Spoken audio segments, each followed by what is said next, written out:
Hi friends, आप सभी का आपके अपने यूट्यूब चैनल यूपीएससी इन्फो 24 में स्वागत है। तो दोस्तों, हम उम्मीद करते हैं कि आप सभी लोग स्वस्थ होंगे और खुश होंगे। फ्रेंड्स, ये जो वीडियो है पीजीटी हिस्ट्री का प्रैक्टिस सेट 165 है। तो अगर आप TGT, PGT, LT grade, GIC और असिस्टेंट प्रोफेसर की तैयारी कर रहे हैं हिस्ट्री सब्जेक्ट से, तो ये वीडियो आपके लिए है। वीडियो के अंत तक बने रहिए। वीडियो पसंद आए तो वीडियो को जरूर लाइक करें और चैनल पर दोस्त नए हैं तो चैनल को जरूर सब्सक्राइब कर लीजिए। तो स्टार्ट करते हैं आज का पहला नंबर क्वेश्चन, जो 166 नंबर से शुरू होगा। यह क्वेश्चन आप देख रहे हैं कि टीजीटी 2010 में पूछा गया क्वेश्चन है। क्वेश्चन आपका है कि हर्षवर्धन के शासनकाल में सत्ता केंद्र स्थान कौन सा था। हर्षवर्धन के शासनकाल में सत्ता केंद्र स्थान कौन सा था, ये बताना है। कन्नौज, थानेश्वर, प्रयाग या वाराणसी। तो आंसर आपका ए के साथ जाएगा दोस्तों, कन्नौज। कन्नौज क्या था? मुख्य केंद्र कन्नौज था। ऑप्शन आपका ए सही हो जाएगा कि हर्षवर्धन के शासनकाल का जो सत्ता का प्रमुख केंद्र था वो कौन था, तो कन्नौज था। ऑप्शन ए आपका सही हो जाएगा। व्याख्या देखते हैं थोड़ा सा। व्याख्या दोस्तों ध्यान से देखा करिए। व्याख्या से एक क्वेश्चन अधिकांश आपसे बनेंगे। जो किसी भी एग्जाम में आप जाएंगे तो ये एग्जाम जो है ये व्याख्या से ही क्वेश्चन आपको ज़्यादा मिलेंगे। कन्नौज की सत्ता, जो कन्नौज की महत्ता 7वीं शताब्दी ईसा पूर्व से बढ़ी। पहले यह मौखरी वंश की राजधानी थी। जो कन्नौज थी पहले क्या थी? मौखरी वंश की राजधानी थी। तथा फिर हर्षवर्धन ने उत्तरी भारत में अपना विशाल साम्राज्य स्थापित कर लेने के बाद कन्नौज को अपनी राजधानी बनाया था। तो यहाँ से क्वेश्चन आपका उठ सकता है कि जो कन्नौज है, हर्षवर्धन के राजधानी बनाने से पूर्व वो किसकी राजधानी थी? तो आंसर आपका मौखरी वंश की क्या थी? राजधानी थी। ये याद रखिएगा। आगे चलते हैं। इस समय से कन्नौज ने पाटलिपुत्र का स्थान ग्रहण कर लिया तथा यह महत्वपूर्ण राजनीतिक गतिविधियों का केंद्र बन गया। अन्य तथ्य देखते हैं तो पुराणों के अनुसार इस नगर, अर्थात कन्नौज की बात की जा रही है, तो पुराणों के अनुसार इस नगर की स्थापना पुरुवा के पुत्र अमावसु के द्वारा की गई थी। जो पुरुवा की जो पुत्र थे अमावसी, उसके द्वारा क्या है? कन्नौज का क्या है? स्थापना किया गया है। तो अमावसी जो हैं उसके संस्थापक किसके हैं? तो कन्नौज के हैं। ये याद रखिएगा, क्वेश्चन नया है, पूछ सकता है। इसका एक अन्य नाम महोदय नगर भी मिलता है। इसका जो अन्य नाम है महोदय, अगर बीपीएससी आप देने जा रहे हैं तो ये बहुत इंपॉर्टेंट हो जाता है कि जो कन्नौज का एक अन्य नाम क्या है, तो वो महोदय नगर भी मिलता है। ह्वेनसांग इस नगर के ऐश्वर्य का क्या करता है? वर्णन करता है। आगे चलते हैं। 67 नंबर क्वेश्चन आपका टीजीटी 2010 में पूछा गया क्वेश्चन है। तो हर्षवर्धन ने किस विश्वविद्यालय को विशेष संरक्षण प्रदान किया था? हर्षवर्धन ने किस विश्वविद्यालय को विशेष संरक्षण प्रदान किया था? विक्रमाशिला को, तक्षशिला को, मगध को या नालंदा विश्वविद्यालय को? तो ऑप्शन आपका डी सही हो जाएगा, नालंदा विश्वविद्यालय। आंसर आप डी सही कर लेंगे। नालंदा विश्वविद्यालय को क्या किया था? विशेष संरक्षण प्रदान किया गया था हर्षवर्धन के द्वारा। तो ऑप्शन आपका डी सही होता है। व्याख्या देखते हैं थोड़ा सा। नालंदा विश्वविद्यालय की स्थापना कुमारगुप्त प्रथम के समय में हुई थी। देखिए बीपीएससी में एक क्वेश्चन अभी पीजीटी में पूछा गया है। तो नालंदा विश्वविद्यालय की स्थापना किसने की है? तो कुमारगुप्त प्रथम ने की है। ह्वेनसांग ने इस विश्वविद्यालय का विस्तृत विवरण दिया है। ह्वेनसांग के समय यहाँ के प्राचार्य कौन थे? शीलभद्र थे। ह्वेनसांग के अनुसार यहाँ करीब 1000 विद्यार्थी शिक्षा प्राप्त करते थे। 10,000 विद्यार्थी क्या करते थे? शिक्षा प्राप्त करते थे। तो ये याद रखिएगा। संख्या भी पूछ दे रहा है बीपीएससी में। 2 क्वेश्चन अभी संख्या से रिलेटेड ही पूछा था कि मैं जो तिलक फंड में कितना कलेक्शन हुआ था ये था, और कुछ विद्रोह हुआ था, उस विद्रोह में कितने लोग मारे गए थे, स्वदेशी आंदोलन के तहत कितने लोग गिरफ्तार हुए थे, शायद ये पूछा था।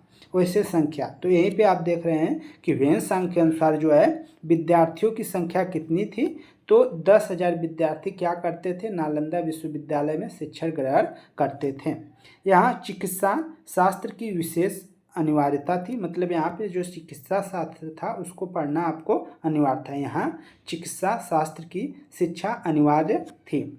इसके अतिरिक्त महायान बौद्ध धर्म जैसे गणित, दर्शन, ज्योतिषी आदि की भी शिक्षा दी जाती थी। इसके अतिरिक्त महायान जो बौद्ध धर्म है उससे रिलेटेड, गणित से रिलेटेड, दर्शन, ज्योतिषी आदि से भी रिलेटेड क्या है, शिक्षा यहाँ प्रदान की जाती थी। ह्वेनसांग के अनुसार हर्ष ने 100 गांव को नालंदा के खर्च के लिए प्रदान किया था। ह्वेनसांग के अनुसार हर्ष ने 100 गांवों को नालंदा के खर्च के लिए प्रदान किया था। 671 से 72 ईस्वी में आए एक अन्य चीनी यात्री इत्सिंग के अनुसार हर्ष ने 200 गांवों को खर्च करने को दिया गया था। देखिए यहीं पे आपको ये क्वेश्चन पूछ सकता है, ह्वेनसांग के अनुसार जो 100 गांव की जो कर आमदनी होती थी वो नालंदा विश्वविद्यालय के देखरेख उसके खर्चा के लिए 100 गांव दिए गए थे। वहीं जो इत्सिंग आता है 671 से 672 के बीच, इसके अनुसार हर्ष ने 200 गांवों को क्या है इसके खर्च के लिए प्रदान किए थे, दिए थे कि 200 गांव का जो भूमि मतलब भूमि कर होगा या वहाँ से जो भी उत्पादन होगा, जो वहाँ की मतलब टैक्स होंगे या वहाँ का जो राशि होगी वो पूरा का पूरा किसके लिए खर्च किया जाएगा, नालंदा विश्वविद्यालय के लिए खर्च किया जाएगा। तो ये दो चीज़ें आपको अलग अलग मिलती है। आगे देखते हैं 168 नंबर क्वेश्चन है और आपका MP असिस्टेंट प्रोफेसर 2017 में पूछा गया है। नालंदा में कितने नालंदा में कितने छात्रों के ऊपर एक शिक्षक था? कितने जो स्टूडेंट थे उन पे पर टीचर कितने थे ये आपको बताना है। 10 थे, 12 थे, 15 थे या 20 थे? तो आंसर ए सही हो जाएगा, 10 थे। कितने थे? 10 आप आंसर कर लेंगे। कितने थे? तो 10 थे। नालंदा में कितने छात्रों के ऊपर एक शिक्षक होता था? तो 10 छात्रों के ऊपर क्या होता था? एक शिक्षक होता था। तो ऑप्शन ए आपका सही हो जाएगा। व्याख्या देखते हैं।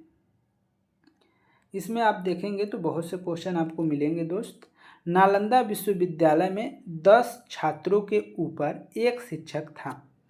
शिक्षक छात्र अनुपात 1:10 था। उस समय नालंदा में जो टीचर्स और स्टूडेंट का जो अनुपात था, रेशियो था, वो 1:10 का था। मतलब एक अगर टीचर है तो 10 स्टूडेंट को पढ़ाएंगे, ये रेशियो उस समय था, जो कि कालांतर में 1:6 हो गया। आगे चलते हैं।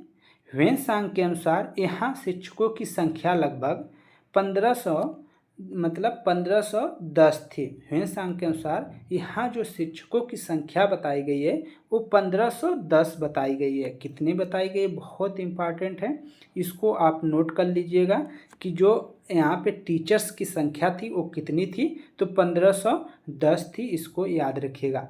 वहीं पे विद्यार्थियों की संख्या आपको बताई गई है यहाँ पे 10,000 रहना चाहिए, ठीक है। इकाई, दहाई, सैकड़ा, हज़ार, 10,000, ठीक है, 10,000 बताई गई है, हमने ऊपर अभी जिक्र किया था। तो जो आपके ह्वेनसांग के अनुसार शिक्षकों की संख्या जो है 1510 थी, वहीं विद्यार्थियों की संख्या क्या बताई गई है, तो 10,000 बताई गई है। ये सब नोट कर लीजिएगा। आगे है आपके जो धर्मगज है, नालंदा का विशाल पुस्तकालय था। जो धर्मगज है या धर्म यज्ञ कह सकते हैं, वो नालंदा का क्या था? विशाल पुस्तकालय था, जिसे रत्नोदधि या रत्न सागर एवं रत्न रंजक भाग होते थे। इसके क्या होते थे? रत्नोदधि, रत्न सागर एवं रत्न रंजक क्या होते थे? जो पुस्तकालय थी धर्मगज, उसके क्या थे? ये भाग थे।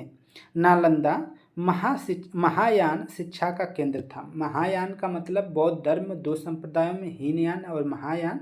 तो उसी तरह आपका जो महायान था उस संप्रदाय का क्या था? केंद्र था। ये आपको बताना है कि नालंदा महायान शिक्षा का केंद्र था। नालंदा में चिकित्सा शास्त्र का अध्ययन सभी के लिए अनिवार्य था। ह्वेनसांग के समय नालंदा विश्वविद्यालय के कुलपति शीलभद्र थे। कौन थे? शीलभद्र थे।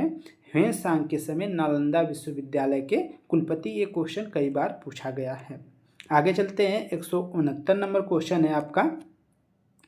हर्षवर्धन प्रत्येक 5 वर्ष पर एक मेले का आयोजन करता था। यहाँ कहाँ पर हर्षवर्धन हर 5वें वर्ष मेले का आयोजन करता था? थानेश्वर में, कन्नौज में, प्रयाग में या बनारस में। प्रयाग का आप प्रयागराज से लगा सकते हैं और आंसर भी आपका प्रयागराज ही होगा। क्या होगा आंसर? प्रयागराज। हर्षवर्धन प्रत्येक 5 वर्ष पर एक मेले का आयोजन करता था। कहाँ पे करता था? तो आपका प्रयागराज आंसर हो जाएगा। प्रयागराज आप आंसर कर लेंगे। व्याख्या देख लेते हैं।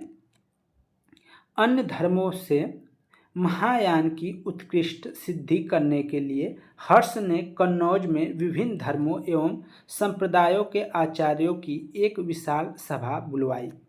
चीनी साक्ष्यों के अनुसार इस सभा में 20 देशों के राजा अपने देशों के प्रसिद्ध ब्राह्मणों, श्रमणों, सैनिकों एवं राजपुरुषों आदि के साथ उपस्थित हुए।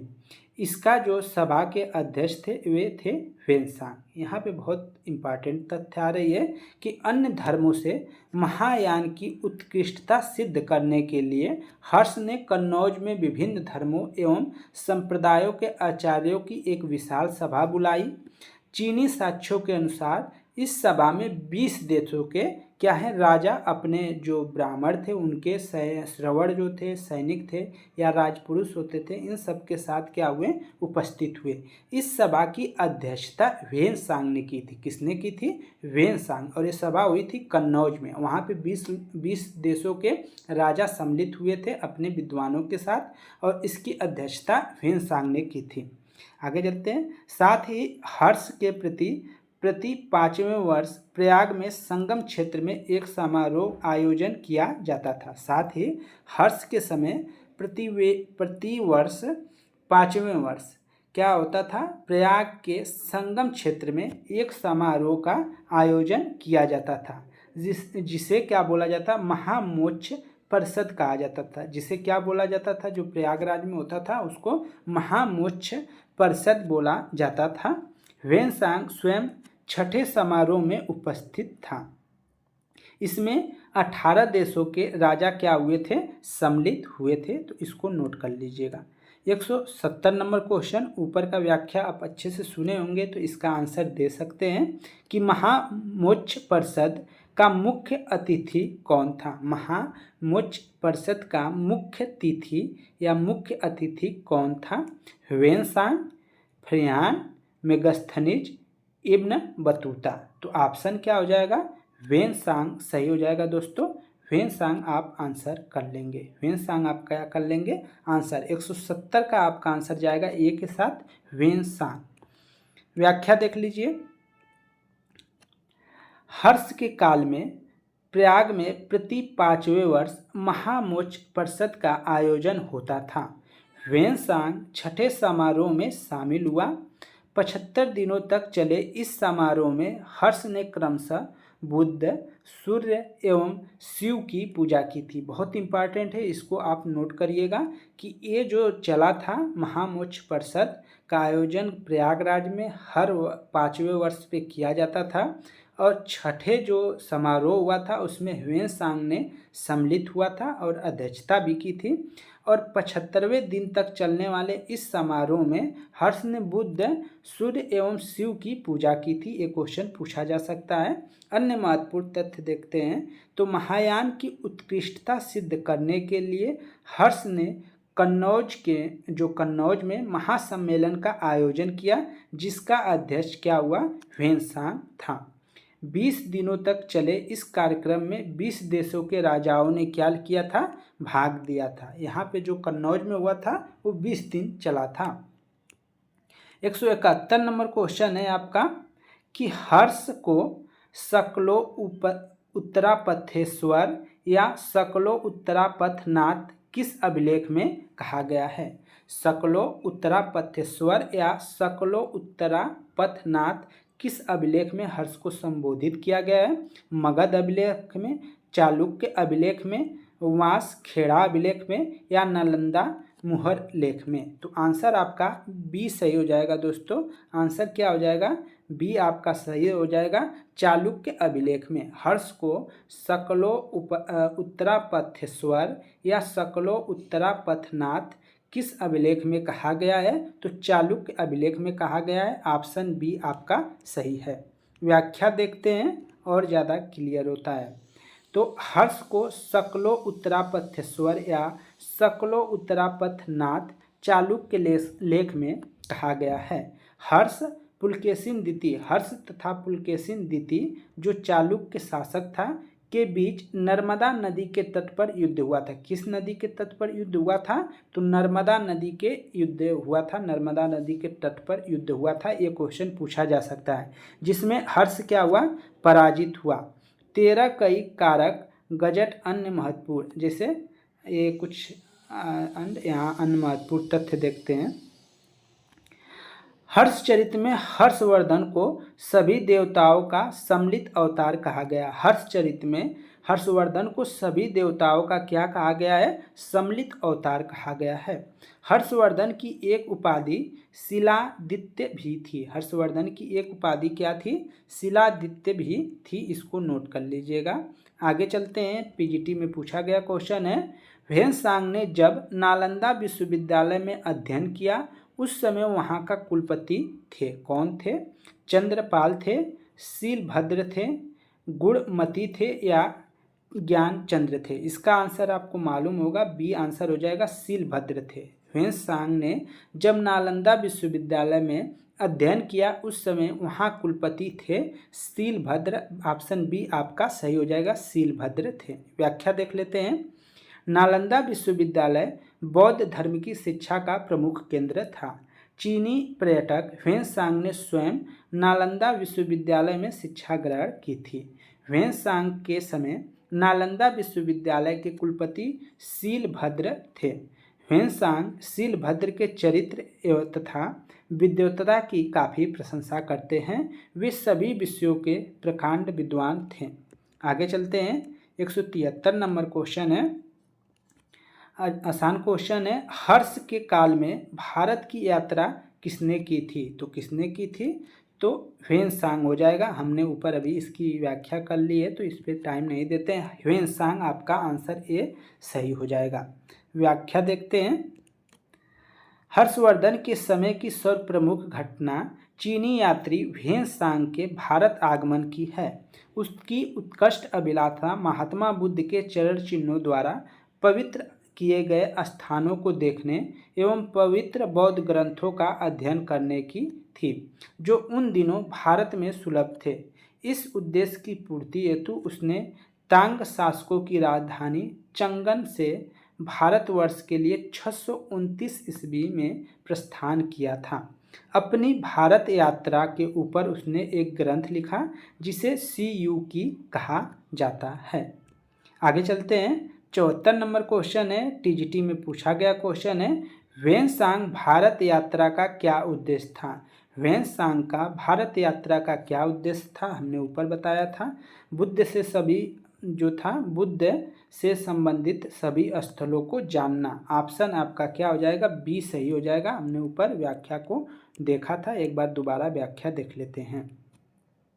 ह्वेनसांग या युआन च्वांग एक चीनी तीर्थयात्री था। यह भारत में बौद्ध ग्रंथों को एकत्र करने, बुद्ध से संबंधित स्थलों पर जाने एवं नालंदा विश्वविद्यालय में अध्ययन करने के लिए आया था। यह हर्ष के समय भारत आया था। राजा हर्ष ने इसकी सर्वप्रथम भेंट बंगाल के कंग जंगल में हुई। ह्वेनसांग के समय पाटलिपुत्र, कपिलवस्तु, श्रावस्ती, कुशीनगर आदि उजड़ चुके थे। वह भारत में 16 वर्षों रहा, जिसमें 6 वर्ष नालंदा में शिक्षा ग्रहण की थी। कितने वर्ष? तो 6 वर्ष नालंदा में क्या किया था? शिक्षा ग्रहण किया था। इसका यात्रा वृत्तांत सीयूकी के नाम से प्रसिद्ध है।